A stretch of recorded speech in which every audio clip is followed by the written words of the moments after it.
भारत में प्रथम महिला के किस्से में आज हम शुरू करते हैं इंदिरा गांधी जी के विषय में, जिन्हें the iron lady of India कहा गया वर्ल्ड वाइड के न्यूज़पेपर में, जो भारत की पहली महिला प्रधानमंत्री रही और अब तक की एकमात्र महिला प्रधानमंत्री रही इंदिरा गांधी।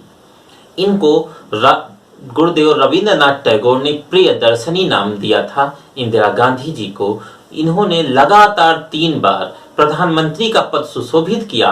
जब खत्म हो गए सन 1964 ईस्वी में, 27 मई 1964 को खत्म होते हैं पंडित जवाहरलाल नेहरू, और इनके मरने के उपरांत लाल बहादुर शास्त्री के हाथ में आती है प्रधानमंत्री की कमान, और प्रधानमंत्री जी प्रेरणा स्रोत बनते हैं, मीन्स लाल बहादुर शास्त्री जी प्रेरणा स्रोत बनते हैं इंदिरा जी की। और 1966 से लेकर के 1977 तक लगातार 3 बार प्रधानमंत्री बनती हैं इंदिरा गांधी। फिर इसके बाद में एक थोड़ा सा गैप के बाद 1980 से 84 तक प्रधानमंत्री रहती हैं इंदिरा गांधी। वह महिला जिसको द आयरन लेडी कहा गया, जिसका संबंध 1971 के युद्ध से था, जिसने पूर्वी और पश्चिमी पाकिस्तान को पाकिस्तान और बांग्लादेश जैसे 2 देश बनाकर खड़ा किया, वो महिला जिसने ब्लू स्टार मिशन में भाग लिया, वो महिला जिसने हिंदी भाषा के प्रचार प्रसार के लिए जिसको दंगा होने पर चेन्नई भेजा गया, वह भारत की प्रधानमंत्री लेडी जो ऑक्सफोर्ड यूनिवर्सिटी से पढ़कर आई, जिन्होंने लीग को तोड़ते हुए फिरोज गांधी से विवाह किया, वो महिला जिसकी 18 वर्ष में मां के खत्म हो जाने के बाद राजनीति में सक्रिय हुई, वो महिला जिनका एक बृहद इतिहास है, भारत की प्रधानमंत्री रही, आज उनके विषय में चर्चा करते हैं। दोस्तों, तो शुरू करते हैं अपना सफर। इलाहाबाद के माने जाने बैरिस्टर मोतीलाल नेहरू के पुत्र जवाहरलाल नेहरू और उनकी पत्नी कमला नेहरू की एकमात्र संतान के रूप में सन 1917 ईस्वी में जन्म लेती हैं इंदिरा गांधी इलाहाबाद में।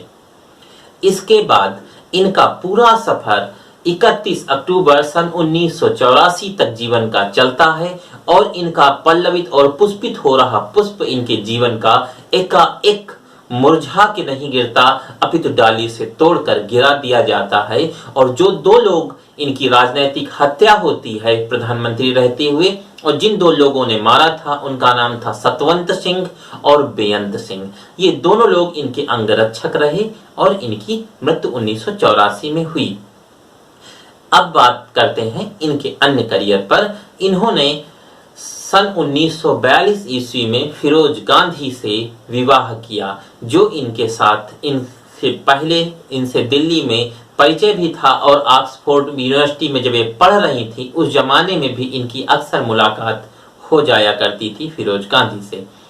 फिरोज गांधी की मृत्यु हो गई सन 1960 ईस्वी में, और फिरोज गांधी से इनको 2 संतानों की प्राप्ति हुई, जिनका नाम संजय गांधी और राजीव गांधी था। राजीव गांधी बाद में मिस्टर क्लीन बन और भारत के प्रधानमंत्री बने इंदिरा गांधी के बाद, जिनके विषय में हो सकता है आप जानते हो। संजय गांधी, जिनकी पत्नी का नाम मेनका गांधी और उनकी संतान वरुण गांधी, जो वर्तमान समय में कांग्रेस की विपरीत पार्टी भारतीय जनता पार्टी में है, और राजीव गांधी की पत्नी सोनिया गांधी, जो कि पेशे से पायलट थे और मां के विचारों के विपरीत थे, लेकिन फिर भी उन्हें राजनीति में आना पड़ा संजय की गांधी की मृत्यु के बाद। अब जो सोनिया गांधी हैं, उनके 2 संतानें हैं, एक राहुल गांधी और एक प्रियंका गांधी। यह एक गांधी परिवार का सफर रहा। गांधी सरनेम जो इंदिरा गांधी में जुड़ा, वो फिरोज गांधी के कारण जुड़ा था। ऐसे इंदिरा गांधी नेहरू परिवार की होने के कारण नेहरू सरनेम प्रारंभ में रहा।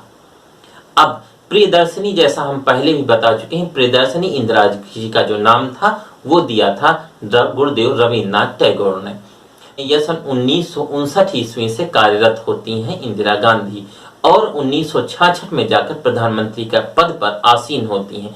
इसी दरमियान ये गृह मंत्री का पद, वित्त मंत्री का पद, रक्षा मंत्री का पद, इन पर भी कार्य करती हैं, इनको भी संभालती हैं। भारत की पहली महिला जिन्होंने रक्षा मंत्री के पद को संभाला प्रधानमंत्री रहते हुए। जैसा आप जानते भी होंगे कि सारे मंत्रालय बांट देने के बाद जो मंत्रालय शेष बचता है वह प्रधानमंत्री के पास रहता है तो इन्होंने किसी को वाजिब न समझा और स्वयं रक्षा मंत्री बनी थी।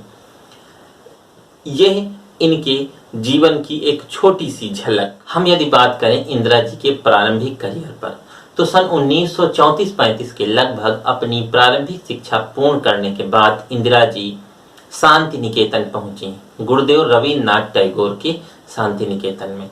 वहां जाकर वहीं पर गुरुदेव से इनकी मुलाकात हुई। वहां इन्होंने लगभग साल 2 साल वहां पर रहकर कुछ शिक्षा दीक्षा प्राप्त की। उसके बाद ये पहुंची ऑक्सफोर्ड यूनिवर्सिटी में दाखिला लेने के लिए, और जब वहां पर पहुंचती हैं तो वहां प्रथम वर्ष ही अनुत्तीर्ण हो जाती हैं। लेकिन 1 साल तक ये अपना जीवन यापन एक बैडमिंटन एकेडमी में करती हैं, वहां पर कुछ प्रशिक्षण प्राप्त करती हैं। उसके बाद अगले वर्ष इनका दाखिला हो जाता है ऑक्सफोर्ड यूनिवर्सिटी के एक संबद्ध कॉलेज में। वहां से ये प्रशिक्षण प्राप्त कर और शिक्षण प्राप्त कर वहां से वापस लौटती हैं, और वापस लौटने के बाद सन 1942 ईस्वी में इनका विवाह हो जाता है फिरोज गांधी से, जो कि ना हिंदू रीति रिवाज से ना तो वैधानिक तरीके से, लेकिन फिर भी ये इलाहाबाद में हिंदू रीति रिवाजों से कुछ संबंध रखता हुआ और ये विवाह हो जाता है। जैसा कि आप जानते होंगे, धर्म से इंदिरा गांधी हिंदू ही रहीं, जबकि फिरोज गांधी पारसी थे। फिरोज गांधी से कुछ मनमुटाव होते हुए फिरोज गांधी चले गए जम्मू कश्मीर, और वहां पर इलाज के दौरान इंदिरा जी उस समय नेहरू जी के साथ कहीं विदेश दौरे पर गई हुई थी, और 1960 ईस्वी में फिरोज गांधी की मृत्यु हो जाती है। जैसा कुछ अनुसूचियों से आरोप भी लगाया गया कि इसका कुछ नाटकीय स्वरूप था, लेकिन जो भी रहा हो 1960 में फिरोज गांधी की मृत्यु हुई। अब आगे का सफर। इंदिरा जी को प्रधानमंत्री बनाने में सबसे बड़ा अहम रोल जिस किसी ने अदा किया, उस शख्सियत का नाम था के कामराज, जो अध्यक्ष हुआ करते थे कांग्रेस के उस जमाने में। उसके बाद इंदिरा जी जब प्रधानमंत्री बन गई, 3 बार लगातार रही। जब 1980 में इंदिरा गांधी पुनः प्रधानमंत्री बनी, तो कुछ अलगाववादी जो पंजाब में थे उनको लेकर के ये कुछ सशक्त हुई, और उसी का थोड़ा कहें या ये आप मान लें कि वहीं का कुछ रोष था सिखों में, जिसके कारण इन्हें मृत्यु झेलनी पड़ी सतवंत सिंह और बेअंत सिंह के हाथ। काफी लोग ये भी मानते हैं कि यह स्वर्ण मंदिर ऑपरेशन ब्लू का प्रतिफल था, कि जो इन्होंने कमांडो ऑपरेशन करवा दिया था अमृतसर स्वर्ण मंदिर में, उसके कारण इनको मृत्यु झेलनी पड़ी। कारण जो भी रहे हों, किंतु इनको इन दोनों लोगों ने मारा था। यह भी कहा जाता है कि इनको 29 गोलियां लगी थी। कुछ अनुसूचियों की ये रिपोर्ट है सरकारी की 29 गोलियां 29 बुलेट्स लगे थे, लेकिन काफी डॉक्टर्स और कुछ 1-2 जगह लेख में यह भी देखने को मिला कि इनको 31 गोलियां लगी थी। तो इनकी मृत्यु हालांकि गोली से ही हुई। ये गार्डन में अपने घूम रही थी जब सतवंत सिंह और बेअंत सिंह ने इनकी हत्या की। जैसा कि आप जानते भी होंगे, न जानते हो तो जान लें, इंदिरा गांधी के पति फिरोज गांधी का जो निर्वाचन क्षेत्र था जहां से वह चुनाव लड़ते थे, वो था रायबरेली। 1951 में अपने पति और पिता के साथ प्रचार करने के लिए इंदिरा जी रायबरेली भी आई थीं। उस समय ये राजनीति में इतना सक्रिय नहीं थी, जब जितना सक्रिय था ये 1966 के बाद दिखाया। 1966 में इनको गूंगी गुड़िया के नाम से भी जाना गया, जो गूंगी गुड़िया साल 2 साल बाद जब बोलना शुरू हुई तो गरजती शेरनी बन के उभरी, जो न्यूज़पेपर्स में लिख करके इंदिरा जी को संबोधित किया जाने लगा, the iron lady of India. जो रक्षा मंत्री का पदभार से भी संभाल सकती थी, गृह मंत्री भी बन सकती थी, वित्त मंत्री भी बन सकती थी, और प्रधानमंत्री तो थी ही थी। तो गूंगी गुड़िया से शेरनी बन के उभरी। जो 1971 में युद्ध हुआ, युद्ध में भी इंदिरा जी की अपनी निर्णायक भूमिका थी। आज तक के जितने प्रधानमंत्री थे उनमें से इंदिरा जी अद्वितीय निकली कि युद्ध मैदान में जाने वाला पहला प्रधानमंत्री कोई है तो वो था इंदिरा गांधी। अब एक सबसे गजब का जो इन्होंने काम किया कि राजस्थान में एक स्थान है पोखरन, जहां पर इन्होंने पहला परमाणु परीक्षण कराया, जिसका नाम था स्माइलिंग बुद्धा, जो सन 1974 ईस्वी में इनके कार्यकाल के दौरान हुआ। उसके परीक्षण के बाद भारत का कद दुनिया में बढ़ाया वो थी इंदिरा गांधी। मोरारजी देसाई, जिन्होंने इनको गूंगी गुड़िया का संबोधन दिया था, उनसे मनमुटाव होने के कारण इंदिरा जी ने आपसी कांग्रेस मतभेद को भी झेला। जो कांग्रेस दो धड़े में बटी हुई थी, एक समाजवादी विचारधारा, एक रूढ़िवादी विचारधारा। इंदिरा जी ने रूढ़िवादी विचारधारा को नकारते हुए समाजवादी विचारधारा को सबसे ज्यादा समर्थन दिया और उसी को लेकर आगे बढ़ी। इस मनमुटाव को भी किसी ऐसे ढंग से उन्होंने हैंडल किया कि कोई उनका बड़ा विरोध सामने प्रकट होकर नहीं आ पाया। इंदिरा जी इतना सब करने के बाद एक बार इन्हें आपात भी लगाना पड़ा। उसमें धारा 352 के तहत इंदिरा जी ने आपात की घोषणा की। ये आपात की घोषणा हालांकि उस समय की स्थिति को लोग नकारते हैं, उनकी अवहेलना भी करते हैं, उनकी बुराई भी करते हैं, लेकिन उस समय की परिस्थिति के अनुसार ये लगभग सही था। फखरुद्दीन अली अहमद ने इस बात का समर्थन करते हुए भी ये बात कही थी कि ये जो हो रहा उस समय के परिदृश्य के हिसाब से ये सही था। और इंदिरा जी ने आपात को ठीक ढंग से हैंडल तो कहेंगे बिल्कुल कि उस जमाने में जो भी प्रशासनिक तबके के लोग, जो भी अधिकारियों ने इन्हें सलाह दी, उस हिसाब से इन्होंने हैंडल किया था आपातकाल को। 1981 ईस्वी जनरैल सिंह भिंडरवाले ने स्वर्ण मंदिर अमृतसर में जब ऑपरेशन ब्लू कराना पड़ा तो उसके अंदर आतंकवादी घुस गए और उसमें इन्होंने फायरिंग करवाई ताबड़तोड़।